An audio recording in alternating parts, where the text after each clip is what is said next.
Hello students, आज मैं आपको अभिप्रेरणा की जो अगली विचारधारा है विलियम ओची की जेड विचारधारा, इसके बारे में बताऊंगी। अभिप्रेरणा की इस विचारधारा को प्रतिपादित करने का श्रेय अमेरिकन प्रबंधशास्त्री प्रोफेसर विलियम जी ओची को जाता है। इन्होंने अपनी पुस्तक जिसका नाम है theory Z how American business can meet the Japanese challenge नामक पुस्तक में, जो कि सन 1981 में प्रकाशित हुई थी, इस विचारधारा का वर्णन किया है। इसमें क्या है, प्रोफेसर ओची ने अमेरिका और जापान की बड़ी बड़ी कंपनियों की प्रबंध व्यवस्था का अध्ययन किया। उसके बाद में इन्होंने पुस्तक लिखी और इस अध्ययन और शोध से प्राप्त जो भी निष्कर्ष, यानी कि जो कंपनियों का उन्होंने अध्ययन किया, वहाँ की प्रबंध व्यवस्था कैसी थी, उसके से जो निष्कर्ष निकला, उस आधार पर इन्होंने जेड विचारधारा का प्रतिपादन किया। जेड विचारधारा जापानी एवं अमेरिकी प्रबंध की तुलनात्मक अध्ययन पर आधारित है। दोनों देशों की जो प्रबंध व्यवस्था है उनका तुलनात्मक अध्ययन किया गया, उसके ऊपर आधारित है। इसमें जापानी तथा अमेरिकी कंपनियों की अच्छाइयों को शामिल किया है, यानी दोनों देशों की कंपनियों में जो अच्छाई है ना, उसको शामिल किया है। प्रोफेसर ओची ने मूल रूप से इस विचारधारा में जापानी प्रबंध की उन विशेषताओं को उजागर किया है जिसकी वजह से ये अमेरिकी प्रबंध से भी श्रेष्ठ माना जाता है। जापानी जो प्रबंध है ना, वो अमेरिका से भी ज़्यादा श्रेष्ठ माना जाता है। प्रोफेसर ओची के अनुसार जापानी प्रबंध का मूल आधार 3 घटक है, जिसमें विश्वास, मर्मज्ञता और आत्मीयता है ना, ये 3 घटक अभिप्रेरणा के जो है माने जाते हैं। और इन्होंने विलियम ओची ने जो है जेड ये विचारधारा के बारे में कुछ पॉइंट्स बताए उन्होंने, उसके बारे में पढ़ेंगे। सबसे पहला पॉइंट आता है आजीवन रोजगार योजना। प्रोफेसर ओची के मुताबिक कर्मचारी को जीवन पर्यंत रोजगार दिया जाना चाहिए। जापानी संस्थाओं में एक बार चयन हो जाता ना, उसके बाद अगर मंदी भी आ जाए ना, मंदी काल भी आ जाए, तो भी कंपनियां अपने कर्मचारियों की छटनी नहीं करती है ना। और संस्थाएं क्या होती है, घाटा उठाकर भी अपने कंपनियों को बनाए रखती है। अगर मान लो कभी मंदी आ जाए, है ना, कंपनी सही से नहीं चल रही है, लॉस में चल रही है, तो भी क्या हो है कि वहाँ पर जो जापानी कंपनी में क्या होता है कि उनको हटाया नहीं जाता कर्मचारियों को, है ना। चाहे बड़ी कंपनी को कितना भी घाटा क्यों नहीं हो रहा हो, इससे क्या होता है, कर्मचारी संगठन के प्रति क्या होते हैं, वफादार होते हैं और निष्ठावान होते हैं। ठीक है। दूसरा पॉइंट है मंद गति से मूल्यांकन एवं पदोन्नति। इसमें ओची ने क्या बताया कि जापानी प्रबंधक ये मानते हैं कि उत्पादकता किसी एक व्यक्ति की देन नहीं होकर सामूहिक प्रयासों का परिणाम होती है। यानी कि जब किसी कंपनी की उत्पादकता बढ़ती है, वो किसी एक व्यक्ति के कारण नहीं बढ़ती है, उसकी देन नहीं है, सामूहिक यानी पूरे समूह, पूरे ग्रुप के प्रयासों से बढ़ती है ना। अतः किसी भी व्यक्ति को व्यक्तिगत उपलब्धि के आधार पर पदोन्नत नहीं करके इस आधार पर पदोन्नत किया जाना चाहिए कि वे कार्य समूह को किस प्रकार अभिप्रेरित करता है। इसका कहने का मतलब है कि व्यक्ति को जो है उपलब्धि के आधार पर पदोन्नत नहीं करना चाहिए। किस आधार पर करना चाहिए कि वो पूरे ग्रुप को किस प्रकार से अभिप्रेरित कर रहा है। ठीक है। और यहाँ पर यह भी उल्लेखनीय है कि प्रोफेसर ओची के अनुसार लंबवत पदोन्नति के स्थान पर समानांतर पदोन्नति की जानी। लंबवत मतलब स्टेप बाय स्टेप होती है ना, अभी अब इसका प्रमोशन होगा, इसके बाद इसके अंडर में जो काम करने वाला इसका प्रमोशन होगा, है ना। तो लंबवत रूप से नहीं होना चाहिए, समानांतर एक ही समान स्तर पर जो पाए जाते हैं कर्मचारी, उनके हिसाब से प्रमोशन किया जाना चाहिए। जापानी प्रबंधक सामान्यतः किसी भी व्यक्ति को रोजगार से हटाते नहीं है। उनकी ये मान्यता होती है कि किसी भी व्यक्ति के गुण और अवगुण का मूल्यांकन करने के लिए 1-2 वर्ष की अवधि बहुत कम है। उन्हें दीर्घकाल यानी 10 वर्षों की सेवा के पश्चात ही किसी कर्मचारी का मूल्यांकन किया जा सकता है कि उसने कैसा काम किया है ना। तो ये हटाने का जो बात है ना, ये कि भैया आप 1-2 साल किसी को देखोगे अच्छा नहीं कर रहा है, इसको हटा दिया जाए, नहीं है। 1-2 साल बहुत कम अवधि होती है ना, करीब 10 साल की अवधि उन्होंने बताई है। उसके बाद ही हम मूल्यांकन कर सकते हैं कि कौन सा कर्मचारी कैसा काम कर रहा है। उसी आधार पर उसको रखा जाता है, उसी आधार पर उसको हटाया जाता है। ठीक है ना। तीसरा पॉइंट है जीवन वृत्ति पथ।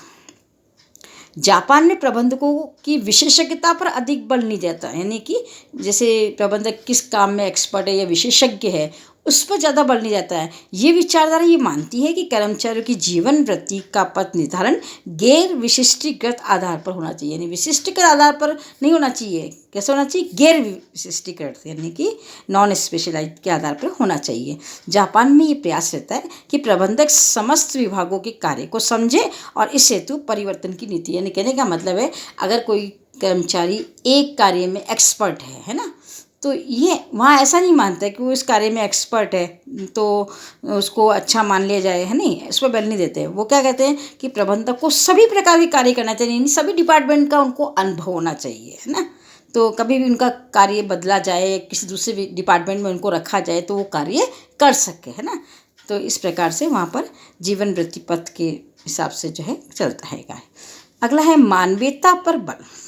ये विचारधारा ये मानती है कि प्रबंधकों को कर्मचारी पर पूर्ण ध्यान देना चाहिए। उन्हें अपने कर्मचारियों का ध्यान केवल कार्यस्थल तक ही सीमित नहीं, जहाँ वो काम कर रहे हैं वहीं तक सीमित नहीं रखना चाहिए, बल्कि प्रबंधकों को कर्मचारी के साथ साथ उसके परिवार, उसकी रुचियाँ, महत्वाकांक्षाएँ आदि का भी ध्यान रखना चाहिए एवं कर्मचारी के साथ सदैव मानवीयतापूर्ण व्यवहार करना। मानवीयतापूर्ण मतलब मानव जैसा व्यवहार मतलब करना चाहिए।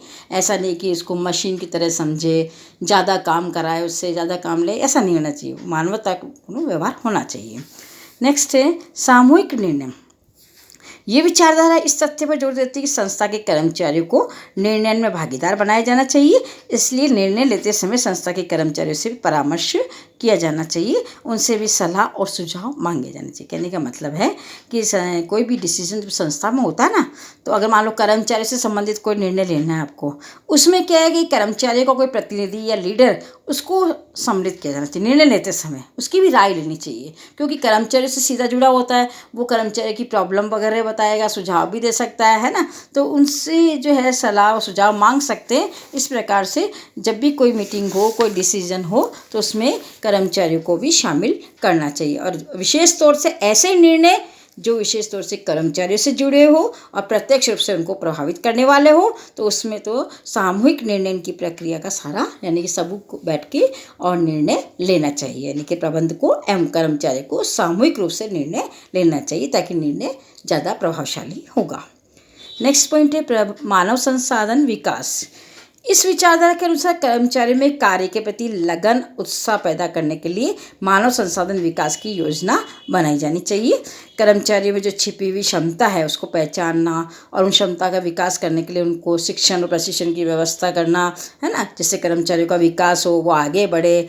और कर्मचारियों को इस हेतु प्रेरित किया जाना चाहिए और कार्य संवर्धन और कार्य समृद्धि के द्वारा अधीनस्थों के विकास का मार्ग प्रशस्त किया, यानी कि जो अधीनस्थ हैं उनके भी कार्य में संवर्धन का मतलब वृद्धि करना, है ना। तो ताकि क्या है कि वो उनकी जिम्मेदारी बढ़ेगी, वो भी जो है आगे बढ़ेंगे, है ना। तो इस प्रकार से मानव संसाधन यानी कि जो कर्मचारी है उनका विकास होना चाहिए। विकास का मतलब है उन्हें आगे बढ़ने के अवसर मिलने चाहिए, चाहे वो शिक्षण और प्रशिक्षण के द्वारा मिले या अन्य किसी तरीके से। नेक्स्ट पॉइंट है अनौपचारिक नियंत्रण। जेड विचारधारा में संस्था के कर्मचारियों के साथ अनौपचारिक संबंधों का निर्माण करके उन्हें अनौपचारिक नियंत्रण के तरीकों से भी नियंत्रित करने का प्रयास करना है। अनौपचारिक का मतलब होता है, कई बार क्या होता है औपचारिक तरीके से हम नियंत्रण करते हैं संस्था के अंदर, कई बार अनौपचारिक का मतलब होता है कि उन्हें पद से हटकर और उन्हें कोई सलाह देना, है ना, उन्हें कोई उसको सहयोग करना, है ना, कर्मचारियों के साथ। तो इससे क्या होता है कि उनकी प्रॉब्लम को समझना, जैसे उससे क्या होता है उनमें संस्था के प्रति लगाव भी बढ़ेगा और वो सोचेंगे हमारी बात सुनी जाती है। तो अनौपचारिक तरीके से, यानी कि चाय के टेबल पर बैठ के, है ना, एक साथ बैठ जाते हैं, जहाँ अधिकारी बैठ जाते हैं, अधीनस्थ बैठ जाते हैं, या किसी फंक्शन में वगैरह में कोई बातचीत कर लेना, है ना। कहने का मतलब है अनौपचारिक तरीके से भी उनको नियंत्रित करने का प्रयास किया जाना चाहिए, है ना। इस हेतु प्रबंधक को जैसे नियंत्रण करने का मतलब यहाँ ये होता है कि जैसे मान लो किसी की कमी है, कोई गलती है, जो भी है, तो उसे सबके सामने नहीं, उसको अलग से बुला करके अनौपचारिक तरीके से प्रेम से उसे समझाना, है ना। तो ये भी एक नियंत्रण का तरीका है। इस हेतु प्रबंधकों को अपने अधीनस्थों में विश्वास और सहयोग की भावना पर बल देना चाहिए। तो ये थे आपके 7 पॉइंट विलियम ओची की विचारधारा के संबंध में। ठीक है, ये आपका लेसन भी कंप्लीट हो गया है। नया लेसन नेक्स्ट वीडियो में। Okay, take care, bye.